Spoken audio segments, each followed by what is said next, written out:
Lorgnettes, perhaps? What are these? Something strange. Take my fist away and you'll see it's a scissors. How strange. These are called help scissors, to help small children learn how to cut paper or string. The small child puts their fingers in the inner holes and the parent or guardian or teacher on the outer holes and guides the child the correct way to cut paper or string or whatever it is. Sometimes cardboard, but it's tough. It's a very clever idea, that, to help little children learn how to cut things. And that's the subject really of this collection, scissor novelties. The most mysterious perhaps is this one here. This is from Harry Eng. Wonderful puzzlist. That's his little telltale knot he always did. How did you get those scissors into the bottle when there's a too small hole at the top? A mystery. It's a challenge. That's what he loves doing, challenging people as to how he gets things into bottles. And that's a fairly simple one, in fact, but it's a nice one. So, scissors in a bottle, a challenge. A very mysterious one of the earliest ones I got, was this one here from the left-handed shop in London, in Beak Street, all those years ago. But last on with this because it's got some fine writing on it, and this is a nice idea, the ambidextrous scissors. So this way it's going to say, hold in the right hand, there's a word right there. So you hold it in your right hand, and now you're able to cut properly. If you swap them over like that, 180 degrees, now it says left hand, so you hold it in the left hand, and that will be the correct way to cut with the left hand. Ambidextrous scissors. What a brilliant idea. Very, very clever. Well done, left-handed shop. You're always using scissors to cut things to size, very often if it's clothes or cushion covers or clothes, and so you usually need some sort of measure. And this one here is an example. They have many of these, in fact, with a little ruler on the actual blade itself, which is quite helpful. It's only about 3 centimeters, but it's a help for people who are trying to measure something fine, where they don't have to reach for a tape measure because the measure is already there on the scissors. If you want something a little longer than that, this one here is clever. It's got its usual cover, but this is scissors with tape measure incorporated. Nice one too. A long tape measure, proper steel measure. Click, click, click, and then you push the button at the top. All goes back in again. That's a very clever use for scissors. Some of them are just bits of nonsense. This is if you're a bit bored and want something musical and there's no radio or television, you can do these, and these are musical scissors.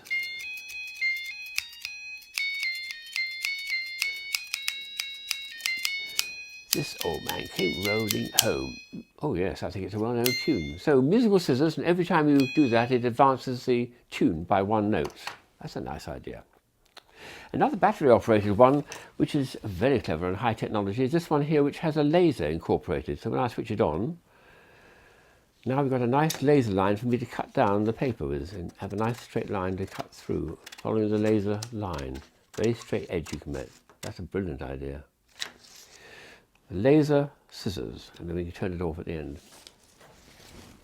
Sometimes scissors are used for puzzles. This was one example. How did you get the scissors in? But this is a more, perhaps, mysterious one. It's got rings there, and the idea is the scissors are really forming extra loops, and you've got to disentangle that. It's quite tricky to do, I would think. This is Will Strauber's stuff, who's a renowned puzzlist, and he's made this about 20 years ago, I think it was, at a big puzzle convention. How do you get all the rings apart and it all comes off, and there's scissors there in the heart of it. That was a nice one. And the very first puzzling scissors I ever came across was something that Martin Gardner wrote about in the 60s. He just said, get a piece of cord, put it through a scissors in that particular sort of knot, attach this to a chair leg so you can't actually then you don't tell yourself not to undo that bit. And how do you manage to take the cord off the scissors without cutting it? You could actually just cut it, of course, but that's the idea, is not to cheat it, to find a way of disentangling it. And it's rather nice to be able to have something which is just made with scissors, which you have in the house, a chair leg you have in the house, and a piece of cord you have in the house. So instantly you can make a mechanical puzzle from scissors.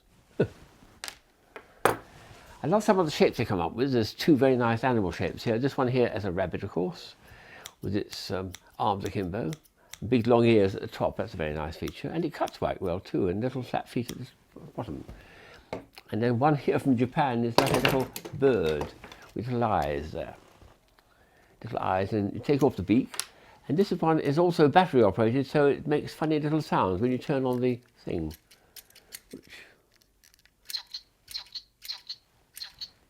Chocky, chocky, chocky. Yes, and there's another switch setting. Ah! Ah! Oh, something's hurting, but lovely idea. So Japanese scissors looking like a bird and musical at that. Very strange. There's a huge number of folding scissors. One of my friends collects antique folding scissors. He has hundreds of the things. This is just 2 samples of folding scissors. That will go in your pocket without damaging your coat because the blades are well protected. And you just push it forward like that and instantly it springs open. There's a nice spring at the top here and that makes a nice comfortable pair of scissors. So when you finish cutting, you just pull the thing back again and put it back in your pocket. A slightly more wacky one is this one here, which is a little ring. To make this one work, you simply push it up like that, click it, and then oops, it clicks. And that's a pair of scissors. Put your fingers through, and away you go. Cut, cut, cut, cut, cut. That's nice. And it just goes back in again very neatly. Something which is fairly practical because there's 2 heavy magnets in, so it'll actually attach itself to a metal surface. So it's a perfectly normal pair of scissors, but it's very stylish actually, I think. But I like the idea of having a way of holding it against the refrigerator or some metal surface, which I think is very sensible. And my last pair of scissors is what they call MultiBlade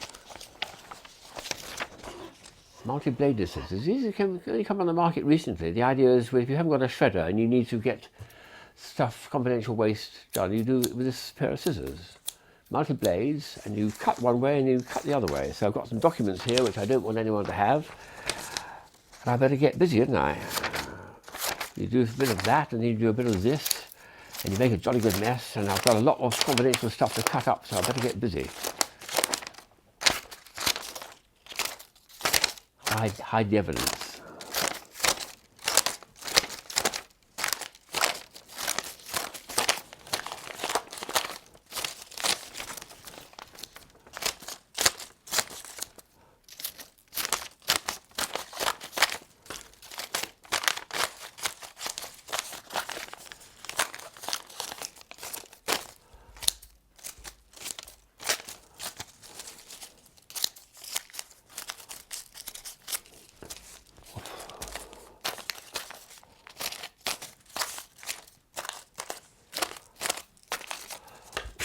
First sheet done.